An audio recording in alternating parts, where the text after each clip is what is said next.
پاکستان کی تاریخ میں اس کی مثال نہیں ملتی ہے سیلاب سے جو تباہی آئی ہے. لاشیں نکل رہی ہیں کیچڑ کے اندر سے. کچھ لوگ ایسے ہیں جو بیچ میں خشکی میں پھنس گئے, ان کے پاس کھانے کا انتظام نہیں, وہ بھوک سے تڑپ کے مر رہے ہیں. اب آپ دیکھیں نا, ان حالات میں میڈیا کو دیکھیں تو ان کے سیاسی جھگڑے پھڈے ہی چل رہے ہیں. وہ ایسا ہے, وہ ایسا ہے, وہ یوں ہے. کوئی بھی قوم کا نہیں سوچ رہا.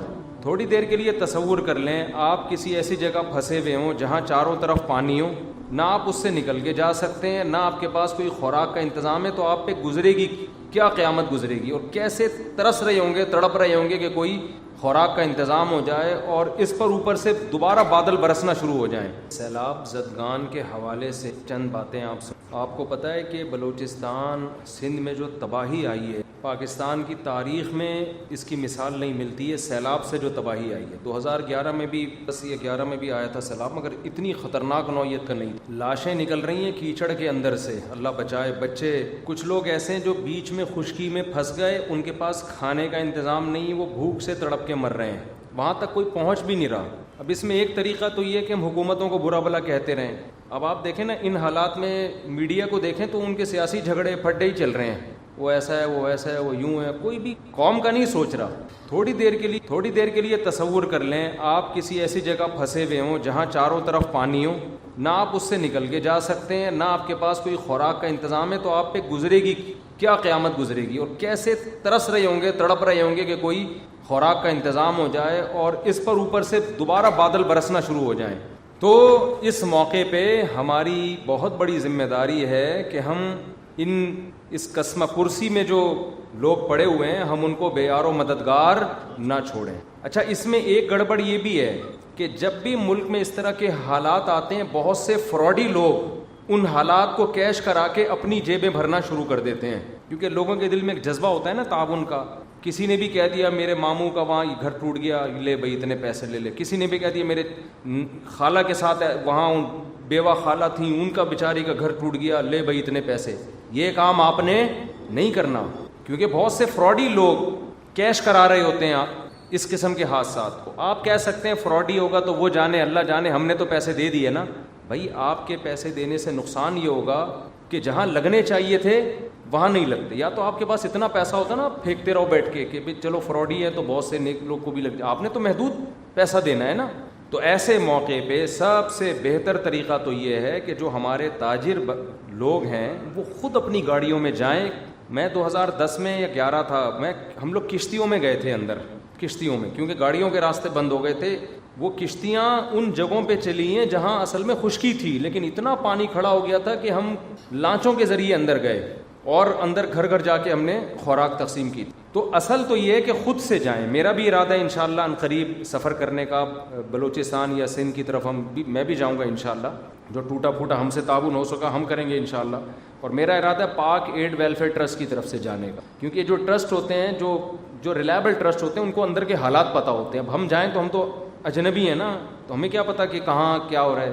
تو خود سے میرا بھی ارادہ ہے انشاءاللہ جانے کا, لیکن آپ بھی کوشش کریں خود سے جائیں, اور ایسا نہیں کہ کنارے پہ بس خوراک بانٹ کے آ جائیں آپ. ہمیں بہت افسوس کے ساتھ کہنا پڑتا ہے کہ جب میں 2010 یا 11 تھا, مجھے صحیح وہ سال یاد نہیں ہے, میں گیا تھا سیلاب زدگان کی مدد کے لیے, تو میں نے بعض ٹرسٹوں کو دیکھا, بعض, سب کی بات نہیں کر رہا, خوب سمجھ لیں. بعض لوگ کیا کر رہے تھے, شہر میں نا لائن لگا کے خوراک بانٹ رہے ہیں, ویڈیو بنا رہے ہیں اور میڈیا پہ ڈال رہے ہیں, اور اندر بالکل بھی کام نہیں ہے جہاں لوگوں کو زیادہ ضرورت ہے. جو پانی میں اندر دور دراز گاؤں میں لوگ پھنسے ہوئے ہیں, ان تک کوئی بھی نہیں جا رہا. کچھ تھے مخلص, کوئی بھی نہیں جا رہا کا مطلب نہیں کوئی بھی نہیں, کچھ تو مخلص ہر جگہ ہوتے ہیں, لیکن بہت سے لوگ یہ کام کر رہے تھے. ہمیں افسوس اس پر ہو رہا تھا کہ یار جہاں چینل طرف سے کوریج ہو رہی ہے وہاں تو ایسی خوراکیں بانٹی جا رہی ہیں, جہاں کوئی چینل والا جانے کے لیے تیار نہیں ہے.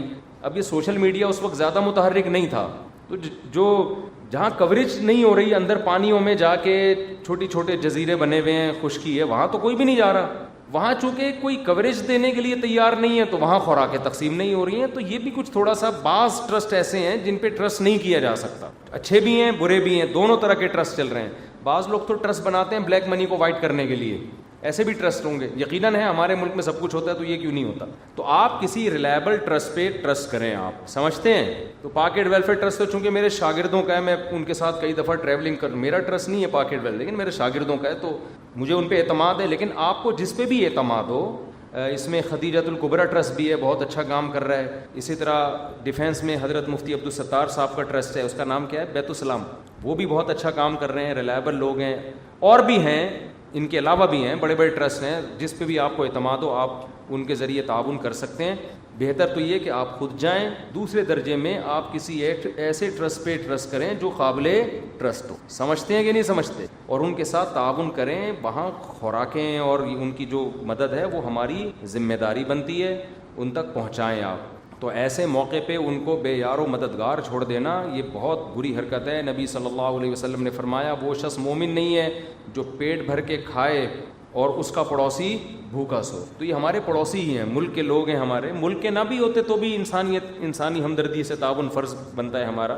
تو جو یہ تو اپنے ملک کے لوگ ہیں، ان میں سب سے پہلی ہماری ذمہ داری ہے. اور الحمدللہ ہمارے ملک کا ریکارڈ ہے دنیا میں، خیراتی اداروں میں ہم تعاون میں پیچھے نہیں ہیں. جو اگر آپ دنیا میں سروے کریں گے نا تو آپ کو پتہ چلے گا یہ قوم بڑی زرخیز ہے، لیکن اس کو الو بنانے والے لوگ بہت زیادہ ہیں. قوم بہت پیسہ نکالتی ہے الحمدللہ، لیکن یہ پیسہ صحیح جگہوں پہ خرچ عام طور پر نہیں ہوتا. غلط لوگ عام طور پہ پیسہ کیش کرا لیتے. تو آپ تاجروں کی میں سمجھتا ہوں ذمہ داری خود سے جائیں بھائی، خود جائیں، خود اپنے ہاتھ سے غریب کو نوالا کھلائیں. بڑا مزہ آتا ہے. حضرت عمر نے نہیں کیا تھا کہ بھوکے تھے بچے، کیسا پیارا واقعہ. حضرت عمر وہ راشن کی بوری ڈال کے ان کے گھر گئے تو ان کے خادم نے کہا امیر المومنین اب آپ یہاں سے چلیں. بس انہوں نے کہا نہیں، میں نے ان کو جیسے بھوک سے بلکتا ہوا دیکھا ہے نا، تو اب میں ان کو کھاتا ہوا بھی دیکھنا چاہتا ہوں. تو ان لوگوں کو جا کے آپ، ہمیں اتنا اچھا لگتا تھا جب 2010-11 میں گئے تو ہم نے جب ان کو خوراکیں دی. وہ ایسے غریب لوگ، ایسے بیچارے سادہ چاول اور چنے تھے اس میں، وہیں ہم نے دیگیں بنوا کے وہیں بانٹتے تھے جا کے. وہ اتنا خوش ہو رہے تھے. اس میں ہندو بھی تھے اور عیسائی بھی تھے، مسلمان بھی تھے، سب کو کھلایا الحمدللہ وہاں پہ. لیکن بہرحال تو اس لیے بھائی بلوچستان میں اور یہاں پر سندھ کے حالات بہت خراب ہیں. باقی کی مجھے خبریں نہیں ہیں، خبریں آ رہی ہے KPK میں بھی بہت کچھ ہوا ہے. بہرحال جہاں بھی ہوا ہے ہم سب کی ذمہ داری بنتی ہے، تو اس میں خوب تعاون کریں. لیکن میں نے بار بار بتایا کہ ایسا نہ ہو کہ کوئی بھی آپ کو الو بنانا نہ شروع کر دے. ابھی لوگ آ رہے ہیں میرے فلانے کا گھر ڈوب گیا ہے سندھ میں، اب ہمیں نہیں پتہ یار ڈوبا بھی ہے کہ نہیں ڈوبا، پتہ نہیں کیا. تو ہر آدمی آ کے اب کیش کرا لے گا. بہتر ہے وہیں جائیں آپ. کوئی کہتا ہے کہ میرا کسی ریلیٹیو کا گھر تباہ ہو گیا ہے، تو پھر آپ تھوڑی تحقیق کریں کہ ایسا ہوا بھی ہے کہ نہیں ہوا ہے تو پھر مجھے سے لے رہا ہے، اور بھی پتہ نہیں کتنوں سے اس نے کوٹھیوں بنانے کے پیسے جمع کر لیے ہیں، مٹی کے مکان کے نام پہ پورا بنگلہ خریدنے کے پیسے جمع ہو گئے. تو یہ بھی نہیں ہونا چاہیے. دونوں اعتدال، افراط و تفریط سے بچ کے یہ کام ہونا چاہیے. روزانہ نہاتے ہیں، تھوکتے بھی ہیں اور بھی رپورٹیں پیش کرتے ہیں. وہ پیشاب بھی کرتے ہوں گے. یہ تو خالی انسانوں کا کہہ رہے ہیں، ہم نے کتے نہاتے ہوئے دیکھے ہیں. کتے، بھینسیں، گائیں، جس کو موقع ملتا ہے پانی میں اتر کے انجوائے کرتا ہے. پھر وہ پانی آتا ہے ہمارے نلکوں میں، ہم پیتے ہیں اس پانی کو. ٹھیک ہے، ایز اٹ از نہیں آتا، گورنمنٹ اس کو فلٹر کرتی ہے. لیکن اتنی بات تو ہے نا کہ آپ جو پانی لوگوں کے پیٹ میں جائے گا، جس پانی سے لوگ نہا رہے ہیں، برتن دھو رہے ہیں، اس میں گورنمنٹ کو اتنی نگرانی تو کرنی چاہیے کہ کم از کم کتے تو نہ نہائیں اس کے اندر. تو ہم نے معلومات کی تو پتا چلا کہ اس پانی میں پبلک کو نہانے کی پرمیشن نہیں ہے، اللیگل ہے اس پانی میں نہانا. تو اگر یہ اللیگل ہے تو جو اس کی حفاظت پہ مامور لوگ ہیں وہ اپنی ڈیوٹی پوری نہیں کر رہے، تو یقیناً ان کی آمدن حرام ہوگی. گورنمنٹ کی طرف سے ان کو جو تنخواہ مل رہی ہے وہ حرام ہوگی، کیونکہ وہ اپنی ذمہ داری پوری نہیں کر رہے. تو گورنمنٹ کو چاہیے اس پہ نوٹس لے، جو پانی پینے کا آ رہا ہے اس میں لوگوں کو نہانے سے منع کرے. ویسے نہائیں، جن کھیتوں سے پانی سے کھیتوں کو سیراب کیا جاتا ہے اس میں نہائیں، بھینسوں کو بھی نہلائیں، اس میں خود بھی نہائیں. نہانے سے کوئی منع نہیں کر رہا. لیکن یہ جو کراچی میں 2 بڑی نہریں آ رہی ہیں پانی کے لیے، اس میں پبلک کے نہانے پر پابندی ہونی چاہیے، کیونکہ صرف نہائیں گے نہیں، بچے تو پیشاب بھی کریں گے اس کے اندر. تو گورنمنٹ کہتی ہے ہم فلٹر کرتے ہیں. ٹھیک ہے آپ فلٹر کرتے ہیں، لیکن کوئی انسانیت بھی کوئی چیز ہوتی ہے نا. یہ تھوڑی کہ پیشاب کر دو پانی میں، فلٹر کر کے پلا دو کسی کو بھی. باقی وہ پانی ناپاک نہیں ہوتا، کیونکہ بہتا ہوا پانی ہے، جب تک اس میں بدبو نہیں آئے گی وہ ناپاک نہیں کہلائے گا. لیکن صحت کے لیے بہرحال انتہائی نقصان دہ. اور آپ کی یہ بات بالکل درست ہے کہ گورنمنٹ کو بھی نوٹس لینا چاہیے، اور جن لوگوں کو وہاں گورنمنٹ نے متعین کیا ہوا ہے پانی کی حفاظت پر، وہ ذمہ داری پوری نہیں کر رہے تو ان کی آمدن بھی حرام ہے اور ناجائز ہے. تو یہ بات بالکل معقول ہے آپ کی. دیکھو واٹر ٹینکر جو بھر رہے ہیں نا، یہ بات ہم نے اپر لیول پہ پہنچائی ہے کہ اس کام کو، واٹر مافیا کو روکا جائے. واٹر ٹینکر ڈائریکٹ لائنوں سے پانی لیتے ہیں، پھر ایک ٹینکر مافیا ہے، یہ پانی لیتے ہیں پھر وہ ڈسٹریبیوٹ کرتے ہیں. تو جب ہماری اعلیٰ عہدیداروں سے اس بارے میں بات ہوئی، رینجرز والوں کی بات کر رہا ہوں، جو سندھ گورنمنٹ ہے اس کی بات نہیں کر رہا، تو ہمیں یہ بتایا گیا، جواب یہ دیا گیا، اب وہ جواب صحیح ہے غلط ہے وہ فیصلہ آپ خود کریں. وہ جواب یہ دیا گیا ہے کہ سندھ گورنمنٹ لوگوں کو پراپر وے میں پانی دے نہیں رہی. کہیں پانی اتنا آ رہا ہے کہ ندیاں بہ رہی ہیں، کہیں نلکا کھولو تو ہوا کے علاوہ کچھ بھی نہیں آتا. تو ہم اگر یہ ٹینکر مافیا کو بھی روک لیں گے تو اس سے یہ نہیں ہوگا کہ پانی پہنچنا شروع ہو جائے گا، بلکہ جن کے گھروں میں ٹینکر کے ذریعے پانی آ رہا ہے نا، وہ تو یہ آپشن بھی ان کے پاس سے ختم ہو جائے گا، وہ اس سے بھی جائیں گے، قحط پڑ جائے گا بالکل. تو جب تک یہ پانی کی لائنوں کا پورا سسٹم صحیح نہیں ہو جاتا، اور یہ گورنمنٹ کرے گی، تو جب تک یہ سسٹم صحیح نہیں ہو جاتا کہ پانی کی ڈسٹریبیوشن صحیح ہو. اس کی ایک آسان مثال دیتا ہوں. ہم نے اعلیٰ عہدیداروں سے بات کی کہ آپ اسمگلنگ کو مکمل کیوں نہیں بین کر دیتے. چوری چھپے بہت سی جگہوں پہ چھپڑ میں اسمگلنگ ہو رہی ہے اور وہاں حکومتی لوگ بیٹھے ہوئے ہوتے ہیں. تو ان کا جواب یہ تھا کہ کچھ علاقے ایسے ہیں جہاں ہم نے اسمگلنگ پہ زیادہ خود ہی کنٹرول نہیں کر رہے، کیونکہ گورنمنٹ وہاں خود سے تو لوگوں کو کچھ دے نہیں سکتی اور اسمگلنگ کو لیگل بھی نہیں کر سکتی. لیگل کرے گی تو دبا کے شروع ہو جائے گی. تو انلیگل کیا ہوا ہے لیکن جانے دیا ہوا ہے کہ تھوڑا بہت ہمیں بھی کھلاؤ خود بھی کھاؤ، کیونکہ اگر بالکل روک لیا جائے گا تو وہ آٹے ڈال کے بھی نہیں رہیں گے، وہ لوگ مر جائیں گے قحط سے. تو جب تک گورنمنٹ کا کہنا ہے کہ ہمارے پاس کوئی آلٹرنیٹ نہیں ہے تو ہم کیا کریں. اب یہ گورنمنٹ صحیح کہہ رہی ہے غلط کہہ رہی ہے، میں اس کا ذمہ دار نہیں ہوں، لیکن یہ کہا ہے. تو یہ ٹینکر مافیا کا بھی ایسا ہی ہے، اگر 100% اس کو بند کر دیا، روک دیا، تو ہمارے گھر تو ٹینکر سے پانی آ رہا ہے بھائی، پتا چلا لائن سے بھی گئے اور ٹینکر سے بھی گئے. تو ٹینکر مافیا کو بین کرنا چاہیے، لیکن اس سے پہلے لائنوں میں تو پانی دو. تو پہلے لائنوں میں پانی دیکھیں، جب جان محفوظ نہیں ہے تو آگے تعلیم تو بات کی چیز ہے نا یار. کراچی تو آپ کو پتا ہے، رپورٹ یہ ہے کہ کراچی اس وقت پوری دنیا کے بدترین 4 شہروں میں آ گیا ہے، 4تھے نمبر پر ہے. رہنے کے لحاظ سے دنیا کے بدترین شہروں میں کون سے نمبر پر ہے؟ 4تھے نمبر. کراچی کو کراچی کے بجائے کچرا کنڈی کہا کرو. دنیا کی سب سے بڑی کچرا کنڈی کہاں ہے؟ کراچی. سب سے بڑی دنیا کی the biggest کچرا کنڈی آف دی ورلڈ. انگلش میں بول رہا ہوں تبھی اردو میں نہیں بول رہا میں. the biggest کچرا کنڈی of the world is Karachi. تو یہ تو ٹھیک کہہ رہے ہیں آپ. اب میں یہ کہہ سکتا ہوں، کیا کہہ سکتا ہوں. صرف سوال صرف یہ ہے کہ اگر کوئی بچہ فورس کرتا ہے کہ سر آپ مجھے بھی A1 گریڈ دلوا دیں اور میں کروا سکتا ہوں، نہیں دلوانا جائز نہیں ہے، نہیں دلوا سکتے، جائز نہیں ہے، جائز نہیں ہے. لیکن پیچھے سے بول رہے ہیں کہ اتنے دو لے لو، اور ٹارگٹ ہی بچوں کو کیا جا رہا ہے نا. اس میں تو اصل تو ہے ہی نہیں، سامنے تو وہ تو فرنٹ پہ ہے ہی نہیں. لیکن یہاں سے جب میزائل داغے جائیں اور نیت یہ ہو کہ ان کے فوجی اڈوں کو اٹیک کرنا ہے، لیکن 100% یہ پاسبل نہیں ہے. اس کی مثال ایسے ہے، فقہا نے لکھا ہے کہ جب آپ میدان جہاد میں ہو اور دشمن مسلمان قیدیوں کو ڈھال بنا کے سامنے آ جائے، آپ نے ان کا قلعہ فتح کرنا ہے. اب انہوں نے کیا کیا، مسلمان قیدی سامنے لا کے کھڑا کر دیا کہ تیر مارو گے تو ان کو لگے گا. تو شرعن ان کو بھی تیر مارنا جائز ہے. وجہ اس کی یہ کہ پھر تو آگے بڑھ ہی نہیں سکیں گے، فتح ہو ہی نہیں سکتی، وہ کھا جائیں گے، ہمیں طاقت میں آ جائیں گے. اس میں علماء نے لکھا ہے کہ نیت کرے گا، اے اللہ میں اس مسلمان کو مارنے کی نیت نہیں کر رہا، میری نیت اس کو مارنا ہے، لیکن اس نے ڈھال بنا لیا، میرے پاس کوئی آپشن نہیں ہے. تو جنگ میں یہ ممکن نہیں ہے کہ جی بالکل آپ نے جس کا نشانہ بنایا اسی کی کھوپڑی پہ جا کے میزائل لگے، یہ پاسبل نہیں ہے. اب پاکستان نے انڈیا پہ جو اٹیک کیا، ان کی فوجی تنصیبات کو نشانہ بنایا ہے، لیکن کیا بلی نہیں مری ہوگی اس میں؟ کیا گائے نہیں مری ہوں گی اس میں؟ تو اس میں بے گناہ لوگ بھی وہ مرتے ہیں، وہ روکنا ممکن نہیں ہوتا. ہاں، ہدف ہی بے گناہ لوگوں کو بنایا جائے، یہ حرام ہے، ناجائز ہے. تو ایک بزرگ بیان کر رہے تھے کہ گورباچوف تھا نا جو افغانستان میں آیا تھا، رشیا کا صدر، کیسا بیڑا غرق کیا اس نے افغانستان کا، 16 لاکھ افغانی شہید کر دیے تھے جب نہیں رشیا کا انقلاب آیا تھا. تو ایک بزرگ بیان کر رہے تھے، ہائے گورباچوف نے ظلم کیا، بیچارہ جہنم میں جائے گا، میں چاہتا ہوں وہ ایمان لے آئے اور میں اس کو جنت میں لے جاؤں، ہائے ہائے ہائے ہائے. تو ایک افغانی بیٹھا ہوا تھا، کیونکہ اس نے تو لاشیں دیکھی تھی نا. افغانی حرکت اس لیے ہے کہ یہ وقفہ فطرت خود دیتی ہے، یعنی اللہ کا نظام ہے نا، اور اللہ کو بھی تو پتا ہے کہ ایک دم سے اتنے نہیں سنبھالے جائیں گے. تو ایسا نہیں ہوتا کہ آپ چاہیں کہ ہر سال بچہ پیدا ہو جائے تو ہو بھی جائے گا، ایسا پریکٹیکلی ہوتا نہیں ہے. فطرت نے خود وقفے کے لیے انتظامات کیے ہوئے ہیں. ایسا نہیں ہوتا آپ کی شادی ہوئی تو ہر سال بچہ آ رہے ہیں، تو ریئر ہوتے ہیں ایسے، 100 میں کوئی ایک آدھ کیس ہوگا. نارملی ایسا ہوتا نہیں ہے، نیچر خود انوالو ہو جاتی ہے. وہ کیسے انوالو ہوتی ہے؟ جب ماں بچے کو فیڈ کراتی ہے تو پریگننسی کا چانس 80-90% ویسے ہی کم ہو جاتا ہے, بہت کم چانس ہوتا ہے. تو یہ آٹومیٹیکلی قدرت کی طرف سے ہوتا ہے. اگر نہیں ہو رہا تو کوئی کرنا چاہے 2-3 بچوں کے بعد 2-3 سال کا, شریعت میں کوئی حرج نہیں ہے, لیکن نیت یہ نہیں ہونی چاہیے کہ میں خرچے نہیں اٹھا سکتا. اور دوسری بات یہ کہ اس کا عورت کو ہوگا بہرحال نقصان, کیونکہ یہ جو کہتے ہیں نا وقفہ کم ہوگا تو بچے پالنا مشکل ہوگا, پریکٹیکلی ایسا ہوتا نہیں ہے, کیونکہ پہلا والا بڑا ہو جاتا ہے اس وقت تک. وہ بچی ہے تو گھر ماں کے ساتھ سنبھالتی ہے, بیٹا ہے تو وہ نیچے والے بہن بھائیوں کو سنبھال لیتا ہے. میں اپنا بتاؤں, میرے جس گھر میں بچے زیادہ ہیں ان کو ہم نے آسانی سے سنبھالا ہے, کیونکہ بچے نے خود مل کے ایک دوسرے کو سنبھالا ہے. اور جس میں کم ہے ان کو سنبھالنا مشکل ہے.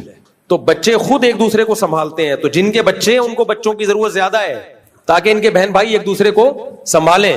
سر ماں ہی نہیں سنبھال رہی ہوتی. میں نے تو شرعی مسئلہ بتا دیا کہ روک سکتے ہیں وقتی طور پہ, لیکن بہتر کیا ہے وہ میں نے بتا دیا. بہتر یہی ہے کہ نہ روکیں. مطلب تصویر کے لیے اگر ہاں وہ اس کے بعد ہے وہ تو پڑھے گا, نیچرل ہے یہ, دھوکہ نہ ہو کسی کے ساتھ. گائے کی پڑھنا, کوئی کیا بول رہا ہے بھائی, گانے کی لیرک پڑھنا, گانا صرف بیوی کو سنا سکتے ہیں, اس کے علاوہ گانے گنگنانا گانا جائز نہیں ہے, صرف بیوی کے لیے جائز ہے. اور اس کو سناتے ہوئے موت آتی ہے انسان کو, آدمی کہتے ہیں تجھے کیوں سناؤں. تو جو پرانے گانے یاد ہیں, لوگ کہتے ہیں گانا سنانے کے لیے تو سننا بھی نہیں, سننا نہیں ہے, پرانے یاد ہوتے ہیں. بعض دفعہ بسوں میں نہ چاہتے ہوئے بھی گانا, اب ہم کبھی بس میں, پہلے اب تو چھوڑ دیا سفر سیکیورٹی کی وجہ سے, کبھی زندگی میں جو پرانے گانے سنے ہوئے تھے بس میں جاؤ وہ لگتا ہے تو یاد آ جاتے ہیں. گانا نہیں بھولتا انسان, تو وہ پرانے گانے یاد آ جاتے ہیں. وہ پرانے گانوں کی شاعری بھی ہوتی تھی, ٹائٹ قسم کی شاعری. تو لڑکے بتاتے ہیں, لونڈے لپاڑے بتاتے ہیں کیا آ رہا ہے, ٹیشن کے علاوہ کچھ بھی نہیں ہے. پہلے گانوں میں شاعری ہوتی تھی, وہ گانے آپ بیوی کو سناؤ, بیوی بھی کہے گی ماشاءاللہ آج پتہ چلا آپ کو مجھ سے محبت ہے. یہ ہماری ارینج میرج نہیں, ہماری محبت کی شادی. لیکن بیوی کو گانا سنانا دنیا کا سب سے مشکل کام. انٹی کا فون آ جائے پوری فلمیں سنا دے گا اس کو. نے واہ واہ تو کر لی, لیکن میں نے کہا پریکٹیکلی یہ ممکن نہیں ہے. اب دیکھو میں کرسی میں بیٹھا ہوں, کوئی یہاں قرآن رکھ کے بیٹھا ہوا ہے, تو ہم کیا کہتے ہیں ٹھیک ہے جائز ہے, کیونکہ اگر اس پہ پابندی لگا دی تو پھر ایک بھی آدمی کرسی پہ بیٹھا ہوا ہے, کوئی بھی زمین پہ بیٹھ کے قرآن پڑھ ہی نہیں سکتا. اس کو زمین سے اتارنا پڑے گا یا سب کو کرسیوں پہ بٹھانا پڑے گا. شروع میں ایسا ہوتا تھا جب اوپر پورشن میں لوگ بیت الخلا بھی بناتے, نیچے والے پورشن میں قرآن رکھا ہوا ہوتا. لوگ کہتے ہیں ہمارے گھر کے اوپر پورشن میں لوگ سو رہے ہیں, واش روم جا رہے ہیں, نیچے والے پورشن میں الماری میں قرآن رکھا ہے, یہ بے ادبی تو نہیں ہے؟ بعض لوگوں نے کہا یہ بے ادبی ہے, اوپر بیت الخلا نیچے قرآن. ہم نے اسی وقت فتویٰ دیا بھائی یہ بے ادبی نہیں ہے, اوپر کا پورشن بالکل ایک الگ چیز ہے, نیچے کا پورشن بالکل ایک الگ چیز ہے. تو اپنے اوپر اتنا ادب مسلط کرو جو افورڈ کر سکو. اب قرآن رکھا ہوا ہوتا ہے پیچھے, سعودی عرب میں ہم نے دیکھا ہے پیچھے لوگ قرآن پڑھ رہے ہوتے ہیں, لوگ آگے بیٹھے ہوئے ہوتے ہیں, ان کی پشت ہو رہی ہوتی ہے. ہمارے یہاں یہ کر ہی نہیں سکتے آپ, پیٹھ ہو رہی ہے. اس کا نتیجہ کیا نکلا, پچھلی صفوں میں بیٹھ کے کوئی آخر تک قرآن ہی نہیں پڑھ سکتا. تو ادب کریں اعتدال سے, اتنا نہ مسلط کریں کہ زندگی گزارنا مشکل ہو جائے. ایک بیچارے بزرگ آیا کرتے تھے مجھ سے ملنے, اللہ ان کی عمر میں برکت دے, اگر دنیا سے چلے گئے اللہ مغفرت فرمائے. وہ بہت زیادہ ادب سے بات کرتے تھے مجھ سے, آتے پہلے درود شریف پڑھتے, بڑے احترام کر رہے ہیں آپ مفتی ہیں, تو اتنا زیادہ القابات عرض کیا تھا. احقر کو گوناگوں مصروفیات کے باعث آپ سے ملاقات نہیں ہو پا رہی تھی, تو اب بڑے عرصہ دراز کے بعد آپ کا دیدار مبارک نصیب ہوا, تو کچھ گزارشات پیش خدمت ہیں. مجھے پسینے چھوڑ جاتے تھے. ایک دفعہ تو میں نے افورڈ کیا, دوبارہ وہ آ رہے ہوتے تھے میں راستہ بدل لیتا تھا, بھائی بہت مشکل کیس ہے. ان پہ انڈیا کے تھے, کہیں لکھنؤ کے, تو وہ ویسے میں ان کا احترام کرتا تھا, بوڑھے ہیں خیریت ویریت, لیکن جب کوئی بات پوچھنے آتے میری ٹانگیں کپ کپانا شروع. تو میں نے کسی سے کہا, میں نے کہا یار یہ ہمارے لیے قابل احترام ہے, ان سے بولو کہ بس ٹو دا پوائنٹ بات پوچھ لیا کریں, آپ بھی سکون میں رہیں گے اور میں بھی. پھر بھی بوڑھے کا پھر بھی میں برداشت کر لیتا ہوں. اب بھی کچھ بوڑھے ایسے ہیں بڑی لمبی تمہید, ان کو تو میں یہ سوچ کے برداشت کر لیتا ہوں یار بڑھاپا ہے چلو برداشت. جوان آدمی پہ یہ سوٹ نہیں کرتا. آؤ ملو, السلام علیکم مفتی صاحب خیریت سے ہیں, بہت خوشی ہوئی آپ سے مل کے, یہ مسئلہ پوچھنا تھا, یہ اس کا جواب ہے, السلام علیکم. وعلیکم السلام, شاباش. تو یہ جو ادب بہت زیادہ مسلط ہوتا ہے یہ عذاب جان بن جاتا ہے. کل ایک تقریب میں ہم تھے, ایک میٹنگ تھی, اس میں سب لوگ اپنی رائے دے رہے تھے حالات سے متعلق, ٹو دا پوائنٹ بات کر کے. ایک مولوی صاحب کے ہاتھ میں مائک آیا, ان کو دیے گئے 2 منٹ میں آپ اپنی بات کریں. وہ کیسے شروع کی, الحمدللہ نحمدہ ونصلی علی رسولہ الکریم اما بعد فاعوذ باللہ من اتنا لمبا خطبہ. اس کے بعد پھر انہوں نے تجوید کے ساتھ تمام حضرات کا میں دل سے شکر گزار ہوں. اللہ سے امید ہے آئندہ بھی ہم اسی طرح ملتے رہیں گے. میں نے ساتھی سے کہا مشکل کیس ہے, میں نے کونی ماری, میں نے کہا بھائی یہ بہت مشکل کیس ہے. میں نے کہا کوئی فارورڈ کا بٹن واٹس ایپ میں تو ہوتا ہے, آہستہ بول رہے ہیں نا آپ, ڈبل اسپیڈ کر دو. میں نے کہا کوئی ایسا سافٹ ویئر بناؤ, سب سے پہلے میں خریدوں گا, جو اس طرح بول رہا ہوگا جا کے اس کے لگا دو. وہ کیا ہوا, 2 منٹ کی بات 20 منٹ میں کیے اور لوگ اٹھ کے جانے لگے. ابے ٹو دا پوائنٹ بات کرو, چلاؤ یار آگے. تو یہ جو ادب ہے, مسجد کو یہ بول دیا, مسجد کو غریب بول دیا, بھائی کوئی بے ادبی کی نیت سے نہیں بولا ہے, مسجد کی حالت بتانے کے لیے. تو اس میں کوئی زیادہ نہ مسلط کریں. یہ اور کیا گانے, یہ محبت ہو گئی کزن سے, اس کی عمر زیادہ, آپ 17 سال کے ہیں, جس سے محبت ہو شادی اسی سے کرو میرے بھائی, چاہے 90 سال کی کیوں نہ ہو. ہوتی نہیں ہے 90 سال کی سے, لیکن ایک مثال دے رہا ہوں میں. اگر آپ کی عمر 17 سال ہے, کزن کی عمر 35 سال ہے, آپ کو اچھی لگ رہی ہے, ٹرائی مارو ایسی کی تیسی. میں نے خود ایسی شادیاں کرائی ہیں ایسی شادیاں. ہمارے محلے میں ایک لڑکا تھا, لونڈا لپاڑا بالکل, بمشکل 17-18 سال کا ہوگا, ہینڈسم اسمارٹ تھا. انٹی تھیں 35-40 سال کی, کنواری تھیں, پسند آ گیا ان کو. انٹی بھی انٹی تھیں, اس لڑکے کو پسند آ گئی, وہ شادی ہو گئی. لوگوں نے بہت تماشے کیے. آج ماشاءاللہ ان کے بچے ہیں, ابھی ملا مجھے پتہ نہیں 30-35 سال کے بعد, پرانا واقعہ ہے نا, ابھی تک ماشاءاللہ ہنسی خوش زندگی گزر رہی ہے, ان کے خاندان اچھا, بچے بھی ہو گئے. جب میاں بیوی راضی تو کیا کرے گا قاضی, ایسی کی تیسی. وَتُعِزُّ مَن تَشَاءُ وَتُذِلُّ مَن تَشَاء کی روشنی میں سمجھائیے کہ کیا اس سے مراد یہ جس شخص کو عزت مل رہی ہے وہ عزت کے قابل بھی ہے, مثلا ڈونلڈ ٹرمپ یا کوئی اور بھی شخص جس کا نام بھی نہیں لیا جا رہا, جس کو عزت مل رہی ہے وہ عزت کے قابل ہو یا نہ ہو. ہمارے ملک کو عزت مل رہی ہے, شخصیات کو نہیں دیکھا جاتا, اس کے پیچھے کنٹری کو دیکھا جاتا ہے. اگر آپ کا آرمی چیف سے اختلاف ہے 100 دفعہ کریں آپ اختلاف, جیسے ہمارا جنرل مشرف سے اختلاف تھا, آپ 100 دفعہ کریں. لیکن ابھی جو آرمی چیف کو عزت مل رہی ہے تو چیف کی وجہ سے نہیں, ڈونلڈ ٹرمپ, عاصم منیر نہ ڈونلڈ ٹرمپ کا کوئی بہنوئی ہے نہ سالہ ہے, ابھی مل رہی ہے پاکستان کی وجہ سے. اگر آرمی چیف کوئی اور ہوتا تو بھی ملتی, مشرف ہوتا تو بھی ملتی, باجوہ ہوتا تو بھی ملتی. تو ایک آرمی چیف کو نہیں دیکھا جاتا, اس کے پیچھے کنٹری کو دیکھا جاتا ہے. تو اس لیے میں کہہ رہا ہوں کہ مثبت سوچنا سیکھو. اور ویسے بھی جب باجوہ تھا, جنرل باجوہ, تو یہ ہمارے سیاسی لیڈروں کی یہ مسئلہ ان کے ساتھ یہ ہے کہ جب فوج آپ کو فیور کر رہی ہو تو زندہ باد وہ ہمارا باپ ہے, جب آپ کے اگینسٹ ہو تو یہی ملک کو کھانے والے بھی یہی ہیں, بنگلہ دیش توڑنے والے بھی یہی ہیں, بھٹو کو لٹکانے والے بھی یہی ہیں, سب کچھ یہی کر رہے ہیں. کل جو مسلم لیگی فوجیوں کے خلاف باتیں کر رہے تھے آج کر رہے ہیں, بولو نا, نہیں کر رہے. آج جو پی ٹی آئی والے فوج کے خلاف بول رہے ہیں کل بول رہے تھے. عمران خان کی تقریریں کہ آرمی چیف ہمارا باپ ہے. میں پھر بھی کہہ رہا ہوں فیور کرو, آپ 100 دفعہ فیور کرو, پی ٹی آئی کو بھی کرو, جے یو آئی کو بھی کرو, لیکن بھائی یہی سیاسی لیڈر یہ بھی تو پینترے بدلتے ہیں نا, یہ بھی تو پینترے بدلتے ہیں. تو ہم پینترا نہیں بدل رہے, ہماری ایک ہی دعوت ہے شروع سے, سب سے پہلے ہم نے کنٹری کو دیکھنا ہے. ہمیں باجوہ یا عاصم منیر سے لینا دینا کچھ بھی نہیں ہے, ہمیں کنٹری سے لینا دینا ہے. تو کنٹری کے مفاد میں کوئی کام ہوگا تو ہم فیور کریں گے, کنٹری کے اگینسٹ ہوگا تو ہم فیور نہیں کریں گے. جب اگینسٹ تھا تو ہم فیور نہیں. جنرل مشرف نے جو فضائی اڈے پاکستان کو کے امریکہ کے حوالے کیے 100% حرام اور ناجائز کام کیا ہی ہے. اس وقت ہم نے ممبر پہ بیٹھ کے بولا کہ یہ غلط ہے, یہ جرم ہے, آپ کسی قوم پہ ظلم کرنے کے لیے اپنے ہوائی اڈے نہیں دے سکتے. تو جو کام غلط ہے اس کو غلط کہا جائے گا, لیکن اعتدال کا دامن. آپ کچھ کہہ رہے ہیں میرے بھائی, کن کے پیچھے؟ نہیں, پھر جائز نہیں ہے ایسے کمیشن لینا کہ جس سے لے رہے ہو اس کو پتا نہیں ہے, وہیں سے کاٹ رہے ہو, پھر تو یہ دھوکا ہے نا. اور پہلا کیا سوال تھا, سوری, ہاں, مسلک کسی دوسرے مسلک کے پیچھے نماز پڑھنا, جب تک کسی مسلک میں شرک یا کفر نہ ہو تو اس کے پیچھے نماز جائز ہے.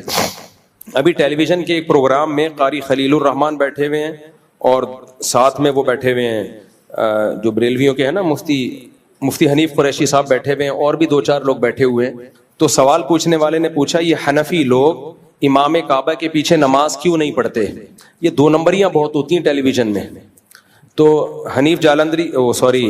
مفتی حنیف قریشی صاحب نے جواب دیا کہ حنفی لوگ امام حرم کے پیچھے اس لیے نماز نہیں پڑھتے کہ وہ شافی بھی ہیں, بعض دفعہ ہمارے مسلک کے مطابق نماز نہیں ہو رہی ہوتی. بھائی یہ سوال ہی غلط ہے. حنفی لوگ امام کعبہ کے پیچھے نماز پڑھتے ہیں، چاہے وہ شافعی ہوں چاہے وہ حنبلی ہوں، کیونکہ ہم چاروں اماموں کو برحق سمجھتے ہیں. اب سعودی عرب میں جو امام کعبہ ہیں وہ حنبلی ہیں، ان کی تحریر میں نے خود پڑھی ہے کہ ہم فقہ حنبلی کو فالو کرتے ہیں، خود میں اس کا گواہ ہوں. انہوں نے ان پہ کسی نے اعتراض کیا تھا کہ آپ امام احمد بن حنبل کو کیوں فالو کرتے ہیں؟ انہوں نے کہا ہم اس لیے کہ وہ اہل سنت والجماعت کے امام ہیں، تو ہمارا حنبلی ہونا قابل فخر ہے کیونکہ ہم اہل سنت والجماعت کے امام کو فالو کر رہے ہیں. میں نے خود تحریر پڑھی ہے. تو ہم ان کے پیچھے نماز پڑھتے ہیں، یہ سوال ہی غلط ہے. تو قاری خلیل الرحمان نے پھر کہا کہ یہ ایسا کرتے ہیں، پھر مفتی حنیف قریشی صاحب نے جواب دیا ہم اس لیے نہیں پڑھتے. تو بریلوی حضرات نہیں پڑھتے جو ان کا ہی کرائے ہے، لیکن یہ کہنا کہ حنفی نہیں پڑھتے یہ غلط ہے. صرف بریلوی نہیں پڑھتے، وہ نہیں پڑھے، ان کی مرضی، ان کے پاس کیا لاجک ہے، اس لیے نہیں پڑھتے کہ وہ شافعی ہیں، ہمارے مسلک کے حساب سے نماز صحیح نہیں پڑھ رہے، کیا کر رہے ہیں. لیکن ایسا ہمارا فتویٰ نہیں ہے. دنیا بھر میں حنفی صرف پاکستان میں نہیں ہے، ترکی سارا حنفی ہے، افغانستان سارا حنفی، امام بخاری کا وطن بخارا وہ سارا کیا ہے، میں تو خود گیا ہوں وہاں جا کے میں نے دیکھا ہے، وہ بھی حنفی ہے. تو دنیا میں 50% سے زیادہ تو مسلمان حنفی ہیں، وہ سارے امام کعبہ کے پیچھے نماز پڑھتے ہیں، نماز پڑھنے کو جائز قرار دیتے ہیں. بلکہ ہم تو یہاں تک براڈ مائنڈڈ ہیں کہ احناف کی رائے میں 1 رکعت وتر جائز نہیں ہے الگ سے. اس پہ کیا دلائل ہے میں انشاءاللہ ریکارڈ کرواؤں گا. لیکن پھر بھی ہم حرم میں کہتے ہیں کہ ان کے پیچھے 1 رکعت بھی پڑھ لو، چھوڑ دو اپنا مسلک. کیوں بھائی؟ امام حرم ہے تو کوئی بات نہیں، آپ اس میں فقہ حنبلی کو یا فقہ شافعی کو فالو کر لو. دلائل تو دونوں طرف ہیں. اجتماعیت کی خاطر کیا کرو، 1 رکعت وتر میں بھی آپ حرم میں جا کے، کہیں اور نہیں، حرم میں آپ 1 رکعت وتر بھی ان کے پیچھے پڑھ لو. تو ٹی وی میں جو پروگرام ہے اس سے یہ میسج گیا ہے کہ گویا حنفی امام کعبہ کے پیچھے نماز نہیں پڑھتے. تو سوال کرنے والے نے بھی بددیانتی کی ہے، اور قاری خلیل الرحمان صاحب کو کہنا چاہیے تھا کہ حنفی پڑھتے ہیں. لیکن قاری خلیل الرحمان صاحب کو بھی نا، خلیل الرحمان ہی نام ہے نا، ایک تو میں نام غلط لے رہا ہوتا ہوں، ان کو بھی احناف کی حمایت کرتے ہوئے موت آتی ہے. پتا ہوتا ہے یہاں احناف درست ہیں، لیکن وہ مجال ہے، کوئی طنز جتنے بھی ہوں گے، جہاں کوئی طنز کا موقع ملے گا تو کریں گے، طنز کا موقع ملے گا تو کریں گے. تو پھر فرقواریت تو آپ خود پھیلا رہے ہو. تو ان کو چاہیے تھا بولتے بھائی 99% حنفی امام کعبہ کے پیچھے نماز پڑھتے ہیں. ٹھیک ہے مفتی حنیف قریشی صاحب نہیں پڑھتے ہوں گے، ان کی میرے مقصد کسی پہ طنز نہیں ہے، ان کی اپنی ایک رائے ہوگی. لیکن یہ الزام لگانا کہ سارے حنفی نہیں پڑھتے غلط ہے، پڑھتے ہیں. السلام علیکم مفتی صاحب. جی یہ بالکل ایسے ہی الزام ہے جیسے عدالتی خلا پہ لگا دیا کہ یہ حنفیوں کی رائے کہ خلا نہیں ہوتا. محرم کے عمرے پہ جا سکتی ہوں، گروپ کے ساتھ نہیں جا سکتی. جوان لڑکی بغیر محرم کے عمرہ یا حج کا سفر نہیں کر سکتی.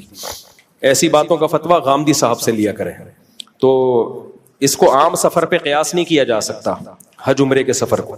دیکھو یہ بات کہ نبی صلی اللہ علیہ وسلم نے عورت کو محرم کے بغیر سفر کرنے سے منع کیا ہے، اس میں اتنی بات تو ہم بھی مانتے ہیں. اس کی وجہ تھی فتنہ، کیونکہ پہلے زمانے میں جنگلوں کا سفر بھی آ رہا ہے، صحراؤں کا سفر بھی آ رہا ہے، عورت کے ساتھ کوئی مرد نہیں ہوگا تو اس کی عزت اچھلنے کا خطرہ ہے. اس لیے نبی نے فرمایا 1 دن اور 1 رات کا سفر، یا اور ایک دوسری حدیث میں 3 دن اور 3 رات کا سفر کوئی عورت محرم کے بغیر نہ کرے.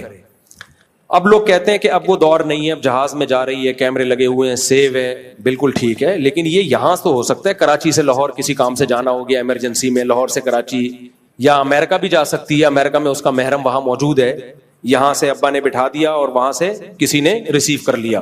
اس میں تو کوئی ضرورت کے وقت گنجائش دی جا سکتی ہے. عمرے میں ایسا نہیں ہوتا، حج میں ایسا نہیں ہوتا، یہاں سے اڑی وہاں پہنچ گئی. 10 سے 15 دن اسٹے کرنا پڑتا ہے.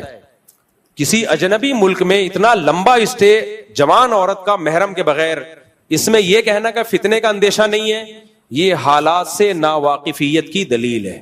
اچھا لوگ مثال دے رہے ہوتے ہیں فلاں کی بیٹی گئی تھی، جوان لڑکی ہے، وہ تو صرف حج عمرہ نہیں بلکہ وہ تو 4 سال یورپ کی یونیورسٹی میں پڑھ کے آ گئی، اسے تو کچھ نہیں ہوا، اور مولوی لوگ کہتے ہیں فتنے کا اندیشہ ہے. دیکھو فتنے کا اندیشے کا مطلب کیا ہے؟ خطرہ ہے، یقینی تھوڑی ہوتا ہے فتنہ. کسی علاقے میں چرس بٹ رہی ہو، آپ اپنے بچوں کو وہاں جانے سے روکو گے نا؟ کیا خیال ہے؟ اب کوئی کہہ رہا ہے نہیں میرا بچہ تو گیا تھا، کوئی چرس نہیں لی اس نے، چرسیوں سے دوستیاں بھی لگائیں، راتیں بھی گزاری، چرس نہیں پی.